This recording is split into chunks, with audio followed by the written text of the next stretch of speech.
Assalamualaikum warahmatullahi wabarakatuh.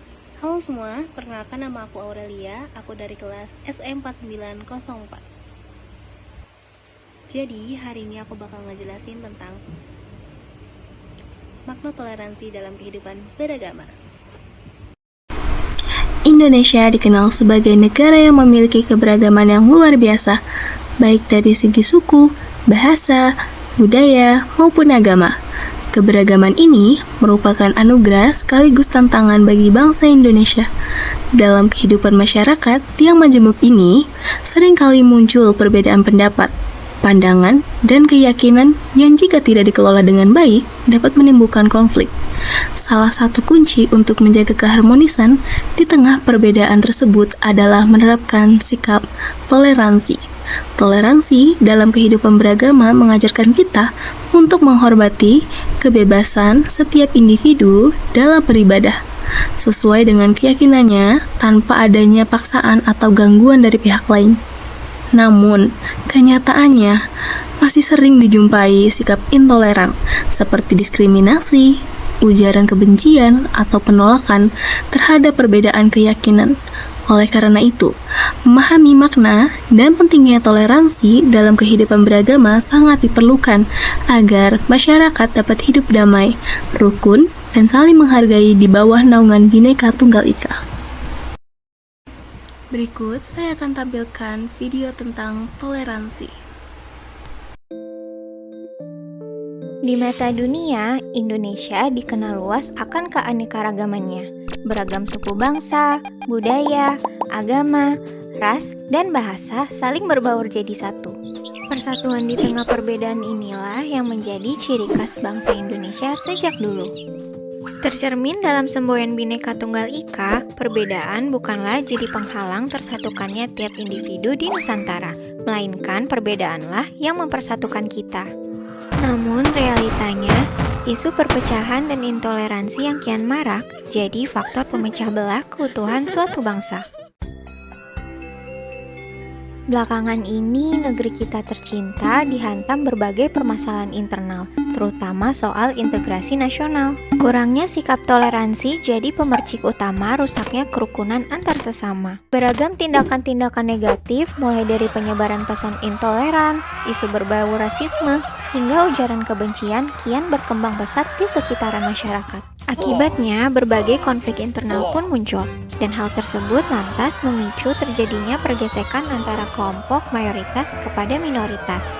Sikap merasa paling benar dan main hakim sendiri lambat laun berujung pada tindakan kekerasan dan vandalisme. Bayangkan jika seandainya posisi kita berada di lingkaran minoritas, besar kemungkinan bisa saja kita diperlakukan secara diskriminatif. Pada dasarnya, intoleransi tidak hanya terbatas pada sikap membenci perbedaan pandangan pribadi saja. Intoleransi juga bisa muncul melalui perbedaan latar belakang suku, budaya, bahkan ras sekalipun. Nggak dapat dipungkiri pula, agama pun kini dijadikan sebagai kekuatan politik oleh segerombolan pelaku intoleransi. Perlahan, sikap toleransi mulai memudar dari waktu ke waktu, dan segelintir oknum cenderung ingin menang sendiri demi kepentingan pribadinya. Sebagai umat muslim yang cinta damai, salah satu sikap dasar yang harus ditanamkan dalam kehidupan sehari-hari adalah sikap saling menghormati dan menghargai kepada sesama. Sejatinya, Islam mengajak kepada umatnya untuk selalu menjalin kehidupan yang harmonis kepada manusia lainnya.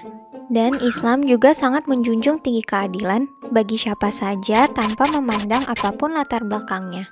Termaktub di dalam surat Al-Mumtahanah ayat ke-8, Allah sebenarnya telah mengingatkan kita untuk selalu menghormati kepada sesama.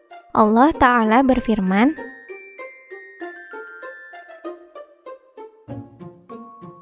dari uraian tersebut dapat ditafsirkan bahwasanya Allah tidak melarang umat Islam dalam berbuat kebaikan, menyambung silaturahmi, hingga berbuat adil kepada orang-orang di luar Islam, selama mereka tidak memerangi kita karena agama. Dari hadis Bukhari, suatu waktu Rasulullah SAW pernah ditanya, agama manakah yang paling dicintai oleh Allah? Maka beliau menjawab, Al-Hanifiyah As-Samhah, yang lurus lagi toleran. As-Samhah berasal dari kata tasamuh, yang merujuk pada makna toleransi. Hadis tersebut sering digunakan sebagai rujukan Islam untuk mendukung sikap toleransi. Dengan berpegang teguh pada nilai-nilai Pancasila, kita seharusnya dapat meningkatkan rasa persaudaraan kepada antar sesama. Mencegah perpecahan akibat perbedaan adalah tugas kita semua sebagai warga negara Indonesia demi menjaga keutuhan bangsa. Hal tersebut dapat diwujudkan dengan menerapkan sikap toleransi di dalam kehidupan sehari-hari sedari dini. Hal-hal sederhana seperti membimbing anak-anak untuk menghormati pendapat orang lain, hingga mengajarkan mereka untuk tidak mendiskriminasi suku, agama, dan ras dalam pergaulan adalah sebagian contoh sikap toleransi. Selain itu, kita juga bisa memulainya dengan membuka pikiran untuk lebih saling menghargai dan menerima perbedaan yang ada. Bukankah manusia itu diciptakan berbeda-beda dengan segala keunikannya? Terlebih di Indonesia memiliki beragam suku, adat, dan ras yang heterogen. Maka sudah saatnya kita bersatu padu tanpa sekat.